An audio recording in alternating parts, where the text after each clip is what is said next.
আসসালামু আলাইকুম। আশা করি সবাই ভালো আছেন। সবাইকে রমজান মোবারক। এটা আমার বিদেশে মাটিতে প্রথম রোজা।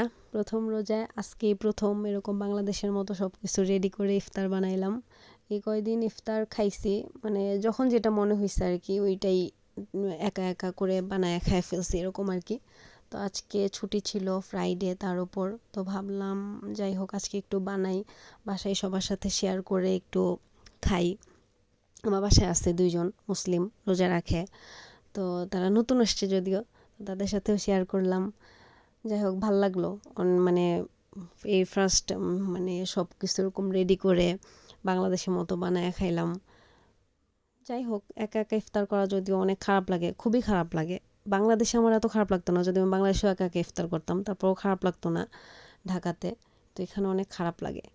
যাই হোক সবাই আমার জন্য দোয়া করবেন, ভালো থাকবেন, সুস্থ থাকবেন। আসসালামু আলাইকুম।